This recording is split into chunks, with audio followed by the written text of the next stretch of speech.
Senator Billy Lawless, you have 8 minutes, Senator. Thank you, Cathaoirleach. I welcome the opportunity to speak on the diaspora today, and I welcome you, Minister Cannon, to the Seanad. Cathaoirleach, we do not yet know whether there will be an electoral contest to decide who our next president will be. But what is certain is that if a vote were to be held, tens of thousands of Irish men and women will have no say in the outcome. Recent estimates suggest that there are now about 130 nations and territories that allow their citizens to vote, no matter where in the world they live. In Ireland, however, the electoral register is judged not by the Irish nation, but by the residential location of that voter. In our inward investment, and even most recently in our courageous attempt to attract the Rugby World Cup to Ireland, we speak of Ireland as a global community, with a global diaspora, and yet for many within the diaspora community, this is very much a one-way conversation. Ask not what Ireland will do for the diaspora, but what the diaspora can do for Ireland. Here, I wish again to commend the work of our current Minister for Diaspora and the Minister of Foreign Affairs and their predecessors and all of their engagement to date. I make the following comments, not to devalue the importance of the Minister or other Ministers' engagement, but rather to emphasise just how important the referendum on allowing members of our diaspora a vote in the presidential election is to those I represent. True connection with our diaspora is about more than ministers attending St. Patrick's Day parades or lobbying on the behalf of the undocumented. It should be a two-way conversation where the very diaspora that we exploit for its economic and social reach have a voice in the affairs of the state.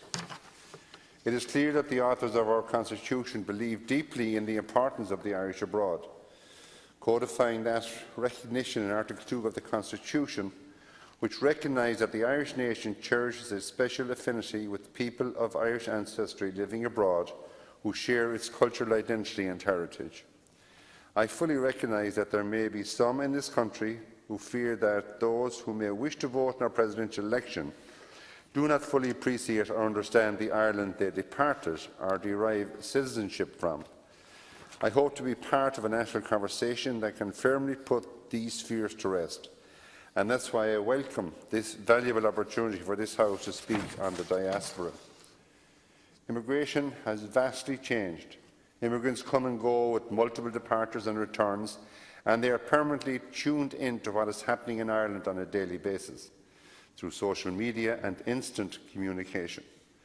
We live in a globalised world, yet our democratic system, even for the presidential office, which is largely symbolic, does not reflect this modern reality. All the modern mechanisms of organising elections and encouraging voter participation, which other EU nations and Western democracies have been using for years, remain untapped in Ireland. These include absentee ballots, postal voting, automatic voter registration, for example, register to vote when you obtain a driver's licence, and the elimination of time restrictions for citizens who are living abroad. In France, there are 12 worldwide constituencies, for example. French citizens in Ireland are in a constituency that includes the United Kingdom, the Baltic States, and Norway and Sweden. In Italy's case, there are 4 external electorates.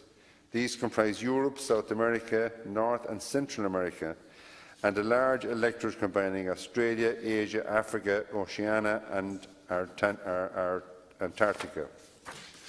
In Italy, there are 12 seats in the Chamber of Deputies and 6 in the Senate reserved for citizens abroad. And these are distributed amongst the 4 overseas electoral zones in proportion to the number of Italian citizens resident in each. For example, the European electorate, which an Italian resident in Ireland would be included in, has 6 seats in the Chamber of Deputies and 2 in the Senate. On the eve of the Easter Rising in 1916, only 1 in 6 Irish men with enough wealth qualified to vote, a total of 15%. The rebels of 16 rejected this limited vision of representation and made universal suffrage for all men and women a core principle of the rebellion. By 1923, all citizens over 21 living in Ireland, numbering nearly 1.8 million men and women, could vote. Even in the midst of a bloody civil war, the founders of the nation made sure that the suffrage expanded to meet the ideals of the Easter Proclamation. Ireland is a nation undergoing great changes in terms of economics and demographics, and in the years ahead we will have to come to terms with Brexit, a changing EU and the possibility of a new constitutional relationship with Northern Ireland. These challenges and many more will demand much of our democracy. The people of Ireland in the next 2 years and in the coming decade will be asked to vote on issues that will define Ireland for the rest of the century. This can only be accomplished fairly if we have a modern democratic electoral system that is inclusive, encouraging and grounded in the principle of equality of one person, one vote. We must be willing to embrace a more expansive Irish electoral register for presidential elections and to recognise that the Irish nation extends beyond the Irish Sea.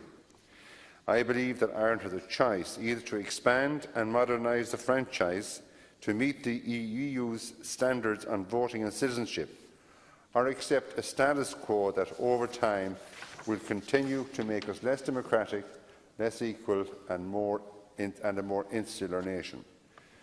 Our Taoiseach is a young man with energy who has urged the Irish people to think long-term and to prepare for the future. And it is my sincere hope when those eligible to vote in this referendum get a chance that they do so with an open mind to creating an Ireland that has a President who has a mandate, not just from the State of Ireland, but its nation too. Thank you very much, Minister. Thank you very much, Senator. Senator